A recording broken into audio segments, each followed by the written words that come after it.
I know after watching the do-it-yourself deep fryer, mini deep fryer, you had to promptly run over here and into the cooking section to find me using it, so here we go.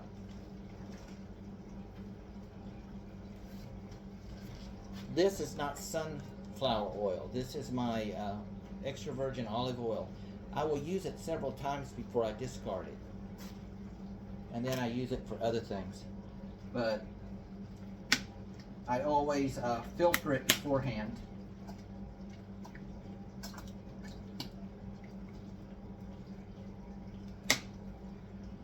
Now, I've only got this pot about, it's not even really half full. And that's because when the oil heats, it's going to expand. When I put that frozen stuff in there, it's going to cause it to want to expand because of the hot oil hitting the water. You can only use the oil 2 or 3 times, and you need to change it out because the water molecules and so on and the stuff going in here breaks the oil down, and after a while it's not going to be doing what it should be doing. And you can actually start tasting it. Now this is just a little low. I got my extra virgin olive oil. I want this about just under half full, just barely under half full, okay? We're going to be cooking a couple of things today. I'm going to let this heat up to about 190 Celsius or 375 Fahrenheit. You can use your little electric thermometer or whatever you want to use to do that. But remember, if this stuff gets too hot, it's going to instantly combust. It doesn't have to come into contact with the actual heat. It will instantly combust and you will have an oil fire. Okay? Be sure to read up on how to deal with oil fires. Secondly, when you put the stuff in, always use something to put it in, because if you put it in with your hand, now you'll see me, I do that in some of my recipes, but I've been doing this for years and years. There's certain techniques to lay, okay? I used to work in a seafood shop where we had to dip the batter the fish and hand lay it into the fryers. And believe me, when I first got started, I don't know how many times I burned the tips of my fingers or the back of my hand because I was splashing wrong. There is techniques to this, and you've got to practice and learn them.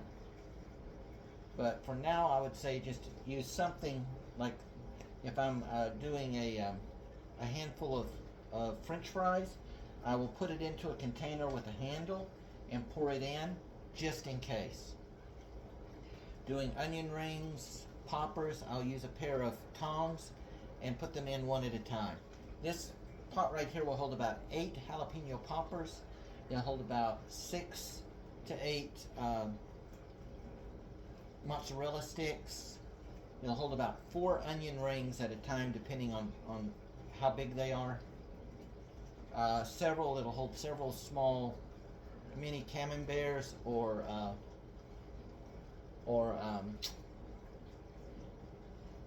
egg rolls, okay? It just depends on what you're putting in here. You have to gauge that oil.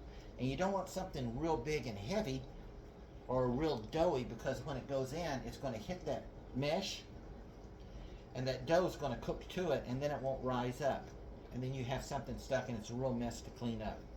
So be careful doing that, okay? And that's about it. We're going to let this heat up, and then we'll do a little bit of cooking with it. Okay, our oil's reached temperature. I've got me a splatter guard, which is going to go over it. Got me my tongs. And we're going to be cooking 3 things. Onion rings, mini camemberts, and some egg rolls.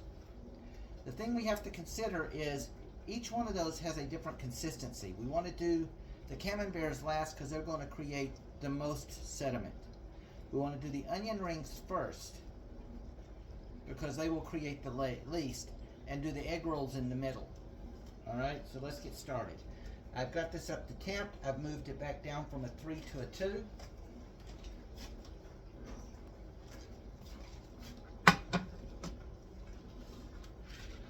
I've got me a plate with paper towels, so when I pull this out, the oil will drain off of it.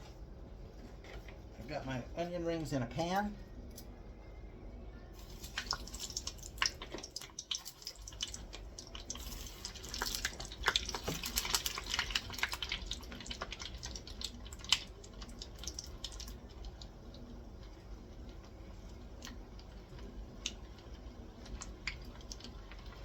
We want to fry them until they start floating and they'll be a light brown. Since this is already, I've already used this oil once, I can actually tell, because really new oil, they may not brown a dark brown like you expect, and then you can wind up overcooking them.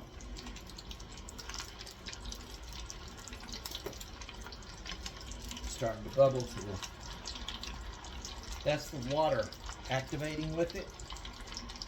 You can see the steam rising off. That's the water being cooked away. Do not reach over when this is open. Always reach around. Never put your arm and hand over a pot of oil. You risk a very high chance of being burned. So in case it looks like I'm reaching, I'm actually reaching around. I'm not reaching over.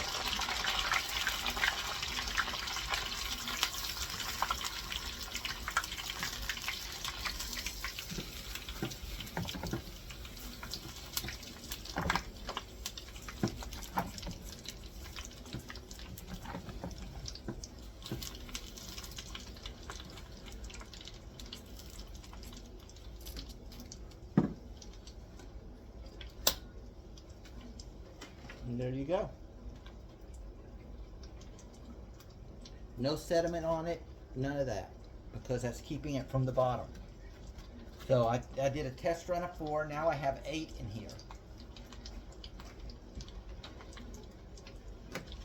And I want to move them around a little bit so they don't stick to the bottom or to each other.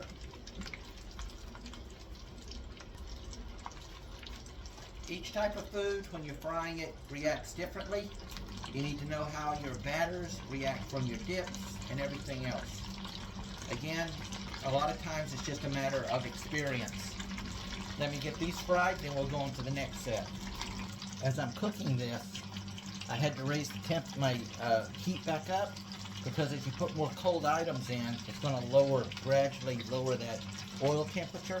So I needed to bring it back up. So you need to regulate and keep checking on that heat, because we don't have an automatic thermometer or thermostat heat sensor in there. Always keep an eye on that heat. Now don't get over eager and try to put a lot in at one time, because if you do that, what's going to happen is, because the stuff is typically frozen, unless you're using fresh battered, which I'll get into another recipe on that. In this case, these are all processed, they're pre-frozen.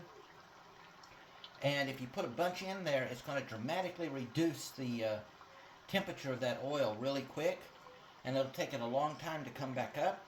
And then all your stuff is oily and oil soaked. And you don't want that. So 1, before you put it in, make sure your stuff is up to temperature. And 2, don't put so much in that you're going to drop your temperature dramatically. Otherwise, you double your cooking time, because now that oil's got to come back up to heat. And the stuff sitting in there just slathered and soaking in that oil, and you don't want that. And there we go. You notice there's no black chunks or anything on them. They're all nice and fried. This is a mix of camembert cheese, some jalapeno poppers, egg rolls, onion rings, different textures, different types of coatings, and all of that stuff is down in the bottom. It did not come into contact with my food. Now, all of this took me about 25 minutes to cook. Okay? And like I said, just a handful of French fries in our hot air fryer takes over 15. If you did it this way, it would take about 7 minutes to cook a small batch of fries. So we're dramatically reducing our cook time, we're reducing our energy costs, we're getting that nice fat content if you like your fried foods.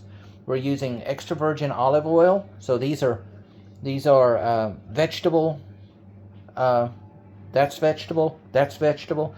This is cheese, this has cheese in it, but you can even do your vegetarian because it's extra virgin olive oil. And I'll let that cool, then I will strain it. It will go in the fridge after it's cooled down. I will use it one more time. This is the second time that I've used it. After 3 times, it gets recycled, and then I use new oil. Enjoy.